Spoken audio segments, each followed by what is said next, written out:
Welcome to Keep Connected. I'm David Siegel. In today's podcast, we are talking to Andrew Horn, the CEO and co-founder of Tribute. This is a company that has brought tears of joy to nearly 6 million people. It may bring tears of joy to you as well.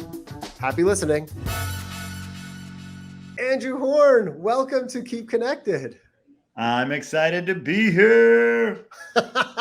Okay, love Andrew's energy. We talked, several months ago, and I was like, this is someone who lives the Keep Connected concept. His company that he founded, Tribute, is connecting literally millions of people. And it's hard because I don't know where to start. Do I start with Andrew because he's such an interesting person? Do I start with Tribute? We're going to head on both, but maybe let's just get started with what you built.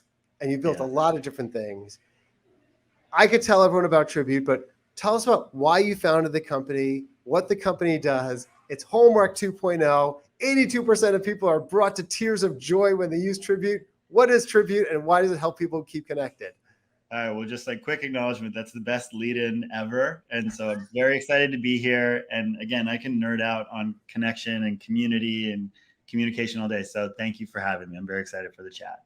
And so what is Tribute? What is this thing that could make 82% of our customers cry tears of joy when they experience it? The best way to tell the background and why I decided to start the company is to tell a very short story about how it came to be.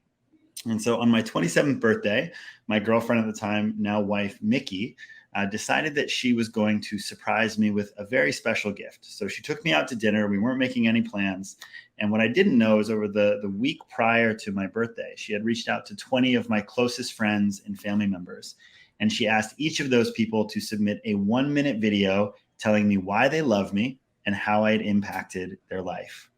And so then she edited all those together. And when I got back to our apartment, which was right in Williamsburg, Brooklyn, I swung open the door. I see all these shoes that are sitting on the ground. And I was like, wait, what's going on? I don't recognize these shoes.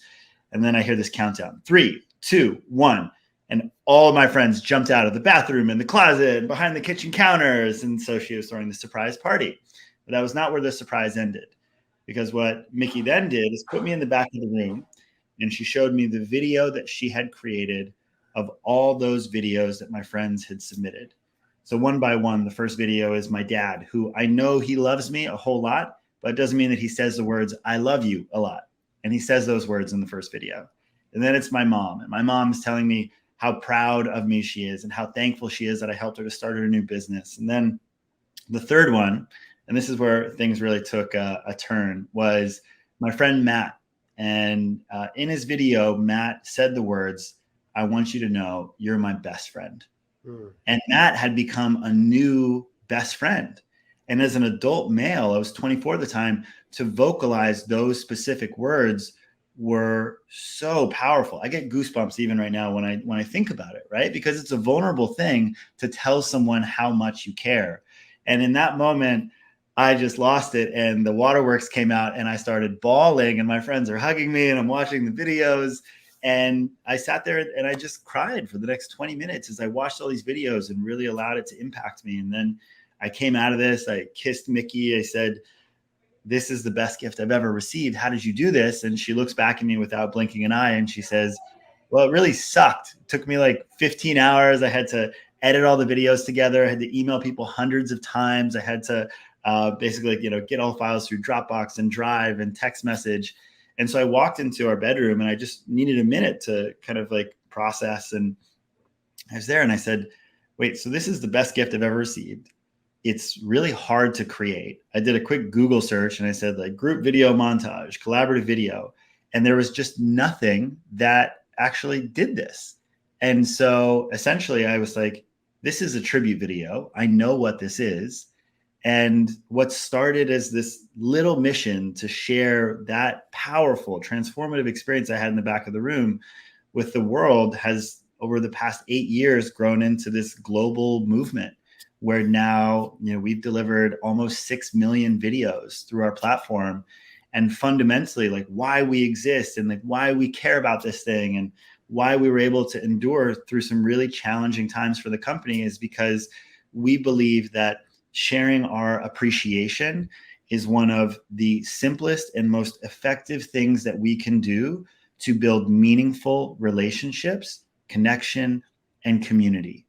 And how can we use technology to make it easier to simply tell the people we care about why we love them, how they've impacted our life, and what we appreciate about them?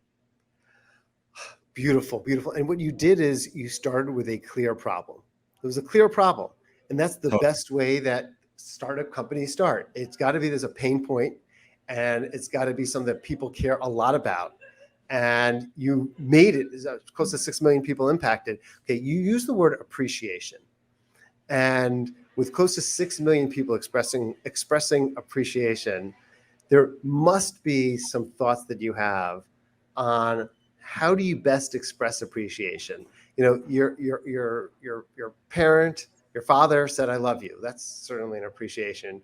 A Totally. friend said a best friend. That's appreciation. But like, what are some of the important ingredients in someone expressing appreciation? What are the do's and don'ts around that? Yeah, it's a great question to ask, and I have a very specific answer to it. And I think one thing I want to acknowledge is that for a lot of people who are listening to this, I imagine that you are in leadership roles within your companies, within your communities, nonprofit organizations, clubs. You're also involved and invested in a lot of meaningful relationships, friendships, your family relationships, and that this is relevant across all of those different buckets. And so it's something that we call the power of the prompt. Within art, there's something called the context for creativity. It's that if I were to say, David, like, paint me a picture, your mind says, like, where do I begin, right? But if I say, paint me a picture of your childhood home, like, now your mind has a context to think within, and it's easier for you to formulate a vision of what you want to do there. So And specificity. the same can be said for, we call it the context for gratitude, the context for appreciation. And so the way that we make it easy for our family members, our friends, and our coworkers to share appreciation is by offering simple prompts. So it's like, if we just think about David's birthday is coming up, I could say, send David a video for his birthday. Where do I start? But if I say, what's one of your favorite memories with David? If I say, what do you appreciate about David? What's one of your favorite things about David? What do you love about David? How has David impacted your career?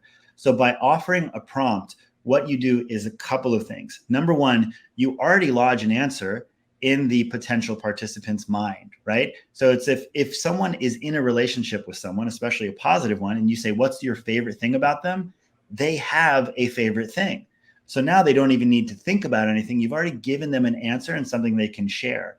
And there's something really powerful about this in group dynamics as well, as especially, we think about Meetup. It's like this amazing platform for connecting communities around shared interest.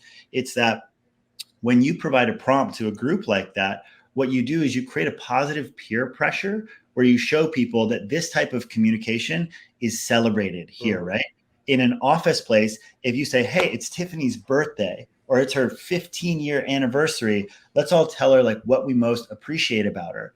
Now, everyone else in that group now has permission to say something that could be a little more vulnerable. So what's so powerful is that anyone can become a conversation catalyst by simply going first and offering that prompt, whether that's at a birthday dinner, at a team meeting, or anything. You can fundamentally transform the way that appreciation flows through your communities with a simple prompt.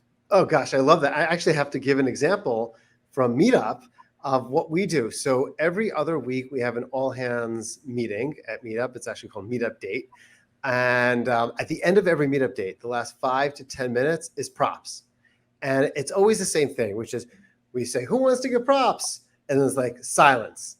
And then suddenly one person finally says, I want to give props to Eileen, who just went above and beyond in creating an amazing podcast opportunity with Andrew. I just want to thank Eileen so much for doing XYZ. And then suddenly like 8 other people will jump on and they'll be comfortable giving props as well.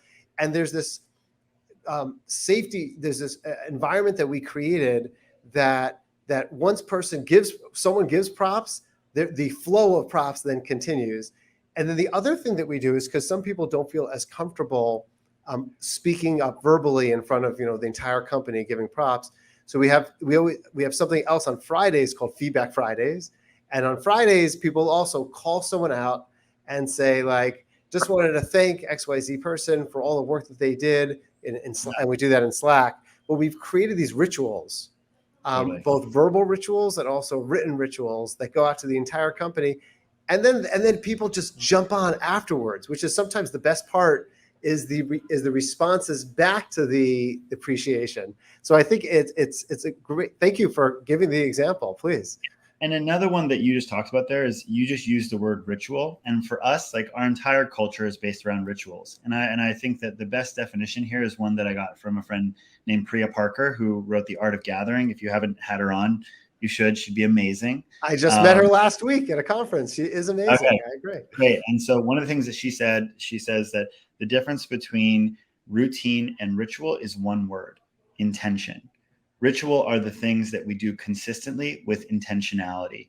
And if we want people to take a behavior like sharing appreciation, which if you are a leader within a company and you need to care about appreciation, some simple statistics about this is the number one reason that people leave their jobs is because they don't feel appreciated. That's a Gallup poll in 2017. Wow. It's the greatest unlocker of discretionary effort, which is your employees going the extra mile, is their connectivity and connection to one another. So if you want to unlock peak performance, people need to be connected, and sharing appreciation is one of the most tactile and accessible ways to do that.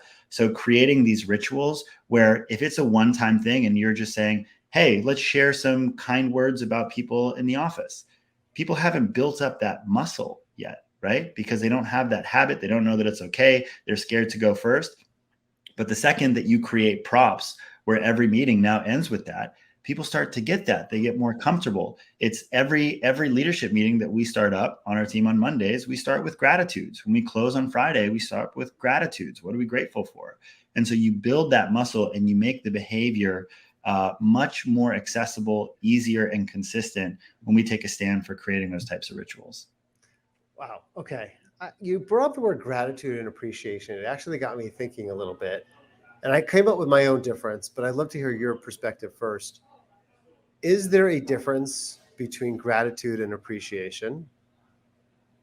Well, I would say that the literal definition of gratitude is that gratitude is the state of appreciation for a person, a place, or a thing. We can be grateful for something in the past. We can be grateful for something in the present. And something that people oftentimes don't think about is that we can actually be grateful for something that hasn't happened yet, right? Like I can be grateful that I'm going to go surfing in Costa Rica in 3 months. I'm jealous. Now I'm jealous. I'm not grateful. I'm just jealous. So I think of, that gratitude is really that state of appreciation. And so I think of gratitude is really the feeling of actively appreciating something, someone, something. That's a very nuanced and important difference. I've always believed that gratitude is probably the most important ingredient towards happiness, straight up, because there are some things, the death of a loved one, for example, that are an absolute bad, right? Well, not even, I mean, it could be a certain situation that someone's horribly sick, etc. Yeah. But there are some things that are absolute bad. There are some things that are just absolute beautiful goods in this world as well. But 95% of things can be good, they can be bad. And I always see gratitude as kind of the lens that you look at a certain situation and you have the opportunity to say, I have gratitude for this thing that just happened, and here's why, versus something happens and that's even amazing, and you see the negative in it. And I think that it's probably one of the most important bases for personal happiness. Well, and you would be correct. And there's a lot of scientific research that backs up gratitude as one of the most practical practices for cultivating an increase in happiness, or as researchers would often reply to it, subjective well-being, right? It's oftentimes they'll use that term kind of replaceably with happiness. And there's fun research that shows that the impact on subjective well-being of keeping a gratitude journal once a day. So keeping a gratitude journal, which is literally just waking up in the morning and saying, here's what I'm grateful for, here's what I'm looking forward to, that the increase on subjective well-being of that one month is the exact same as someone who doubles their salary. So think about this for a second. It's like, what is more accessible to most of us who are listening to this? Doubling my salary or waking up and taking 5 minutes to write down what it is that I'm grateful for in the morning, right? It's like when we look at the practice of gratitude, which if we can talk about practicalities here and takeaways, Please, it's like, yeah. you don't need to have a physical journal. My morning ritual, and I do this with my son, Hero, both in the morning and at night, is we have a gratitude meditation. And it takes not even 30 seconds in the morning and night. And the gratitude meditation is, what are 3 things that I'm grateful for? And what are 3 things that I'm looking forward to? And so before we do anything in our day, and the last thing that we do at night, is we think of everything that's going right in the world, what's coming up that we're excited about. And then there we sit in the middle, in the awareness of the abundance of life. And it does not mean that we are neglecting challenge that may be present or afoot in our lives, but we are acknowledging that they can coexist, that life can be challenging and beautiful at the same time. And that awareness is fundamentally one of the most effective ways to cultivate sustainable happiness. So there's a ton of research about this. It's also a ton of research about how the practice of gratitude benefits our physical and emotional well-being, about increased white blood cell counts when we're practicing gratitude consistently, kind of increased emotional resiliency to deal with psychological trauma. So it's not just happiness, it's also our physical health that is at stake. And one of the reasons that it's three questions, right? Like, are just like 3 things I'm grateful for. How old was Hero when you started doing this practice with him, Andrew? When he really started to take to it, I think he was probably like 3 is when he really started to be able to. At 3, he was doing this with you. And how old is he now? He's 5 now. So, and we would do thankfuls at dinner and stuff like that. But I would say that 3 was probably the age where he could actually start to like think about things that he was grateful for. And we get in the habit of saying, like, trying to do new things so that he's not saying the same thing that he's grateful for. Right. So he's looking at stuff. And it's a beautiful practice, because now at 5, you can tell that he really is starting to cultivate this appreciation and awareness of the things that are going right. And again, it's like, if we're training our mind to look for what is right in the world, our mind will start to do that, because we start to develop a frame that, like, oh, the world is beautiful, I'm alive, and that's a gift. And so then we just start to look for examples that story is right. And if we don't do that actively, then our mind sometimes starts to look at examples of why the world sucks and why it's a bad place to live. And it's very easy to find that. It's very, unfortunately, easy to find that. What did Mr. Rogers say? I think he said this thing. It's like, in the midst of tragedy, like, always look for the helpers. And I always love that. I get goosebumps when I say it. He said that in the midst of any tragedy, look for the helpers, because anytime that there's something like bad that's happening, there's someone there who's helping, who's supporting. And it's like, which one are we looking for? So in a way, that's a beautiful to gratitude. I wish I didn't think my first thought when you told this story was, I probably can't. It's probably harder to start this gratitude ritual with my 21, 18, and 15-year-old than when they were 3 or 5 years old. But it's never too late, and you have to find a way. I could picture with my 15-year-old daughter trying to start some form of this at some point, and hopefully we'll figure out a way to take us home. But I think my message is start early, because it's a lot easier if you inculcate these values at an earlier stage. And the other question I actually had for you, this is very specific, but so my wife tends to do journaling at night. Do you have a perspective on nighttime versus morning journaling, or just whatever works for people? I don't know if I have a preference, because I do both. I think for me, a journal is a practice that I think requires a little more dedication. For me, I just do it in my mind, right? You don't write it down. Got it. It's like what I oftentimes say to people is, if you don't have 30 seconds in the morning and at night to be grateful with all of the research that is available about the importance of practicing gratitude, then you do not care about your own happiness. Like, fundamentally, it's just, it is so accessible and the research is so available that if you don't have time for that, where are your priorities, right? Build a habit. Build a habit. I'm reading Atomic Habits right now. The best. Great book, The Power of Habit. It's such important books. Just got to build the habit. Okay. Earlier, you talked about kind of vulnerability, and that's a word that I know you care deeply about. Whether it was when you were crying at your birthday party, that your wife had created in the early stages of creating Tribute. One of the areas that I know you put a tremendous amount of your time and energy into is really helping us, little less, 49.9% of people in this, well, actually, I would say probably less than that, certainly including people who do not identify as gender, but less than 50% of people in this world, the male population, actually be in touch with who we are. And it's terrible stigmas that exist in society to men in particular, to be able to be open and honest and vulnerable and emotional and all those other important things. Talk about why such a problem exists. And it goes back to probably Paleolithic and Neolithic man of needing to hunt and et cetera, to survive, and the testosterone, et cetera, needed. But how big is this problem? What are you doing about it? Tell us about Junto. I'm really excited about this part of things. Yeah, absolutely.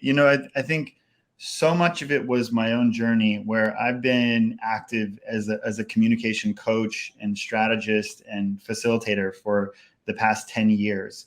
And so much of my interest in communication and interpersonal dynamics and relationship building really came from my own struggles with it growing up. I grew up in Hawaii.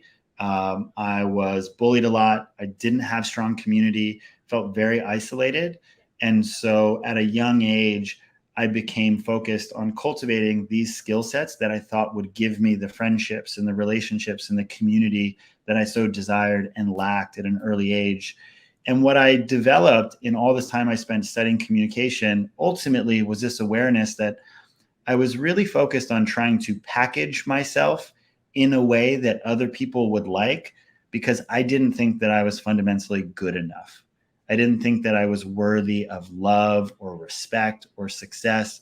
And so I layered on all these techniques and you tools. weren't being yourself, you were packaging yourself, which is two very different things. Keep going, please. Yeah, exactly. And I got really good at packaging myself, and I could give a great talk and get a standing ovation, and I could pitch a business and get investment. But fundamentally, it's like I would have experiences, right, of being with my friends and feeling stressed out in my stomach and being drained by social situations. And I got introduced to this communication modality called Gestalt communication. It's based off this therapeutic modality called Gestalt therapy. And essentially in this leadership training, I had this transformative experience where they basically just said, I want you to engage with your thoughts and feelings as real and valid and to share them. And I want you to think about what it is you want to know about yourself and the people across from you, and just be present in those principles and show up as yourself this weekend.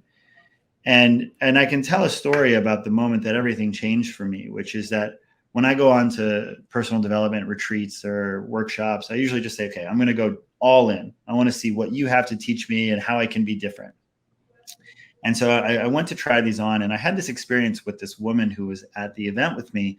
At the time, I was about 30 years old, and I had been trying to connect with her. She runs this very cool media company. We were two of the younger people at the retreat, and she was just not into it. She wasn't giving it back. She was like icing me out. And I started to get in my head, and I was like, oh, she doesn't think that I'm successful. She doesn't think creating that stories in our heads. Exactly. So I'm in this whole story, and we go to our first break, and I go to the coffee machine and I pour myself coffee, and then this woman starts to walk towards me. And I said, okay, what are you thinking and feeling? And I was like, well, I'm feeling kind of insecure, and like she doesn't want to connect with me. And I was like, okay, so say it, right? Just like they had told you to. And so basically she comes over, and I say, hey, Megan, I just want to let you know that I think what you built is super cool. And like, I'd love to connect. And I've been really trying to make an inroad, but not feeling it reciprocated. And I just want to let you know that that's all good. But also, I'm going to stop. And so if you want to connect like this weekend, just let me know. And guess what happens next? She says, stop. Yes, get out of my face. Just kidding. She did not say that. She doesn't say anything. She starts bawling. No, She starts crying right in front of me. And I was like, what did I do? And then she comes back and she says, I don't want to be here. She's like, I'm getting broken up with by my boyfriend. I'm suing my co-founder. This is the last place on the planet that I want to be right now. And what I realized in that moment, it was like seeing the Matrix, was that I had made up this entire story about what this person was thinking about me that was completely, had nothing to do with me. And I knew in that moment that I was doing that in every single relationship in my life and in my business. Is that I had all these stories about how people perceive me and like how they were reacting to me, that were all these stories. And what I experienced in that moment was that when I was courageous enough to be my true, imperfect self, that Megan opened up. She walked back into that room. She shared with everybody that she didn't want to be there. Two other people was like, I don't want to be here. Get me out of here. But like, it was that layer of authenticity that what changed for me is that I realized that when I was courageous enough to be myself, to be imperfect, to be flawed, that other people felt like they could be that way too. And what was so much more important to me ethically and on a soul level was that I didn't want to package myself. I wanted other people to be free to be themselves. I wanted that for myself. And so all my work started to shift towards how can we cultivate deeper levels of intimacy. And what I started to understand is that I think that even with men especially, is that we have been so inculcated with this ideal of masculinity and strength that is unemotional. And what happens is that we lead to basically kind of performing and projecting this strongman archetype that leads us to really suppressing our emotions. And culturally, where things took a real turn for my generation was the beginning of the Me Too movement, where fundamentally you started to see so much of the harm that men had subjected other men and other women, mostly women, to, and a lens on these types of kind of transgressions and infractions that connected for me was this idea that it's hurt people that hurt people, and that so many people, but men especially, are suppressing these challenging emotions because they've never been taught how to share those, encouraged to do so, nor provided the spaces to just feel their feelings and integrate those. And what happens is that when they don't express, they suppress. And those suppressed emotions, when they sit inside of us and they percolate for long enough, they don't just end up in us getting mad and frustrated. It comes out in ugly ways. It comes out in dangerous ways. It comes out in ugly ways. And so I felt that there was this cultural need as well as this opportunity for people to just kind of expand into their true power. So what do you say to a guy who doesn't feel comfortable sharing who they are, their authentic self, their vulnerabilities, etc.? I mean, I'll give you a second to think. I'll tell you what I oftentimes say. Yeah, please do. You can think of yours as well. But what I oftentimes say, and because I really believe this, is kind of the strongest people, the most confident people are the ones that are the most comfortable admitting their insecurities and admitting their challenges. And it's a sign, I really believe this, like it's a sign of absolute strength. Like if you want to give a sign of strength, then the more that you ask for help, you're stronger and a more capable person. And it's not what people think. And if I need to ask for lots of help from people, if people really get to know me, then they'll think less of me because I'm asking for help. No, people will think more of you because of it. And you'll be able to connect with people, of course, because when you say something, then the person you're talking to will also oftentimes say something. That's how you build a connection. It's so important. So, but that's all logical. Logic flies out the window for a lot of people. But what do you say what else would you say to someone who is just, been brought up in a certain way, in a certain family, in a certain type of culture, and finds it quite difficult, especially a man, in terms of connecting to their emotions? Yeah, one of the things that I'd say here is I think that um, a pause to just connect with perhaps any men that may be listening to this, and to ask themselves, like, if they have dealt with any of these feelings, right, of insecurity, self-doubt, unsafety, competition with other men, then inability or unsafety to really like be their full self. And if so, like, what I would just like to reassure you of is that you're not alone. It's that if you're feeling this, like, do you believe that the other men in your life are not? And like, usually when we ask ourselves that question, we know that if I'm feeling it, like, other people are too. And that is true, because I've done enough work with them. It's like, it is. And so there are spaces that are available to seek this out. And I think that as we start to navigate and seek out deeper levels of authenticity, and a word that I oftentimes use, even like vulnerability, because it has a connotation, unfortunately, in some circles of like men, as weakness. And I think that a very similar way to share vulnerability is just authenticity and transparency, just being honest about what is. And so I usually use the word I like that transparency. word a lot, authenticity and Yeah, transparency. It's less quote unquote like scary totally, than perhaps vulnerability, which vulnerability, again, it's a great word. Brene Brown uses it all the time, and it totally. resonates with me and with so many others. But for certain people, I could see why that can be Scary. scary. Exactly. Yeah, it has an inference there of a little bit of like scary. And so I think that even just using authenticity and transparency, we can accomplish a similar objective. Nice. And that what I would say is that as you start to seek out deeper levels of authenticity and being your full self, depending on what your circle is with your friends, your family, your coworkers, we may not know if those people are available for those types of conversations. We'll get to that. But one thing that I can say, and I'm with the person to talk to about this, is that we live in a world where genius people have created technology platforms where you can seek out the type of people who want to live life the same way that you do, who care about the same things. Facebook? Is it Facebook? It's meetup.com, ladies and Oh, that was going to be my next guess. gentlemen. So it's really, it's that, when you say, it's like, if you were to type in men's groups, there's amazing organizations like the Mankind Project that have been working since the 60s, like Everyman, like Sacred Sons, like Junto. There are these organizations that are built to bring people together who are seeking these types of opportunities and experiences.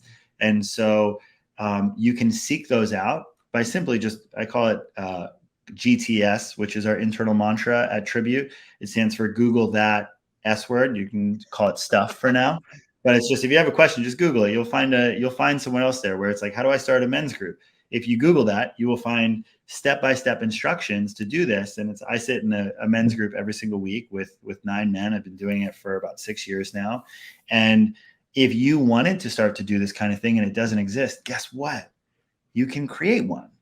You can actually like look at how to start a men's group. You can create a community where people come together and we talk about our emotions. And there's a way to do that where you don't need to be a trained facilitator. But if you want that, and you can own that you want that, and like, that's great and real, and it just is, and you're to put that out to the universe, that maybe there's other people that want that too. And that to create a container where that is the purpose makes it so much easier. And that if you can create that, you can not only do something for yourself, but you're creating it for other people. Now you have that transcendent quality of contributing, of being of service. And there's a way for you to really create opportunities to start to flex this muscle and be more authentic, find more transparency in your life. Beautiful. I love it when our guests bring up Meetup. It's always something that makes me feel happy about. Reminds me of the Meetup group that we have, which is just one of our most thriving groups called City Dads, where so many primary caregiver dads would go to Meetup, would go to mommy and me groups because there wasn't daddy and me groups, and be the only Beautiful. dad there, and wanted to just build relationships with other dads. And it went from one location in one city in New York City to now there's, I think, 45 different city dads groups in 45 different cities, all people bonding with each other, and sharing those connections with each other, and being transparent and authentic. And just so I get goosebumps. So think about for a second, right? If you're listening to this, but the beauty of that is that what's in 45 cities was one person saying, I want this, right? It was one person who said, I want this, and I don't see that it exists. And they put it out there, and they were vulnerable and courageous enough to risk the potential that that might not have gone that way. But now, like every single person who's benefiting from that, who's found community, relationships, insight that's helpful, was because one person was courageous enough to do that. And any of us have the ability to do that. And because of, honestly, like David and what you guys are doing, it's like that you can really do that quite easily. So go for it. Thank you. I love it. Okay, before we go to rapid fire questions, I do need to give props to one person whom we both love and respect, and that's Jim McCann, who hired me when I was 30 years old, and I worked at 1-800 Flowers for 5 years. I founded 1-800 Flowers. He was also the person who I think really helped tribute one of your first clients. And it's an example of someone who, like we've been talking about, a male figure who is in the floral business, and really believes deeply in the impact of each person, and someone who both of us are connected to. And I just want to give a shout out to him because he's just such a special person, in both of our minds. We had such a great chat. I think it's why this conversation's been so effortless and easy on this end. And it's like to sit down with another person who just immediately you grok that they share the same values and they're doing it. Of like, there's so much joy, I think, between the two of us. And even when you sit down with Jim, who's probably been doing it for how many years now? 40 or something? More than he would admit, probably. Yes. Yeah. And so that it's just how much he really cares about, for him, right? For us, it's gratitude, and for him, it's gifts. And gifts are ultimately just a vehicle for meaningful human connection, and like creating moments where people can connect and really do that. And so, yeah, it's fun we have a lot of respect, and we're really grateful that Tribute now gets to work with them. And a lot of, it's great when customers get tributes with their flowers. Okay, so what we're going to do right now is rapid fire questions, quick question and quick answer. Here we go. First time, Andrew, you saw yourself as a leader? It was probably 5th grade when I led my roller hockey team in Hawaii to, we didn't even win the state championship, but we were the state runners up. And I just remember that I was our goalie, and I like carried that team on our back, and we went up against teams that were much better than us and performed so much better than we were supposed to or expected to. And so the experience of like being out front and communicating to our team that we could do something that other people didn't think we could do. Like, I get goosebumps talking about it. I just remember the feeling of being out in front, like setting the tone for the other kids, and like seeing results stem from the confidence that they got from me being out front that way. And you have clearly continued that throughout your life and career. Next one. You could access a time machine. Go anywhere, anytime. Where and when are you going? A period of time that is so interesting to me is like the mid 1960s, in the like epicenter of the human potential movement at the Esalen Institute in California. It's this moment where things are starting to shift from like the American ideal of kind of capitalist culture, and just you're going to work and you're going to consume things and you're going to have a white picket fence, to you had these spiritual teachers like Timothy Leary and Ram Dass and Ken Kesey and the electric Kool-Aid acid test and like the Dead and Woodstock. And so there was just this movement like that just fundamentally started to shift culture towards one of like true actualization and personal development and spiritual ascension. And so there was a time there where it was so coalesced in one space, and there was such a community of these spiritual leaders that were so contrasted with what was happening in society. And it also just seemed like it would probably be really fun to hang out with those people at Esalen in the 60s. So I would say that feels like a time where if I could go back and be a fly on the wall, I would be pretty stoked. Love it. Love it. I think there are 2 flies on that wall. Bucket list. You've done like a ton of super interesting things in life. What's the one item you still want to call out, haven't done yet, and plan to do? That's crazy. You know, the one that just came to my head Mhm. is before I die, I would like to get barreled at Pipeline. And Pipeline is one of the scariest, most famous, and most beautiful waves on the planet on Oahu's North Shore. And it's incredibly dangerous. And like to get barreled there is like one of the peak accomplishments in surfing. And so if I could do that by the time that I die, I would be pretty excited. Okay, hopefully the two will not be connected in any way. Last and but not least, hopefully least question, which is, what do you most want to be remembered by, Andrew? You're doing so many things that we've talked about, and your organizations, tribute, your work, Junto, etc. What do you most want to be remembered by? Yeah, it's true. You know, it's like Maya Angelou said it best of like, you know, people will forget what you did, they'll forget what you said, but they will never forget how you made them feel. Mhm. And so if I were to think about what I want to be remembered for, it is like I think about how do I want to make people feel?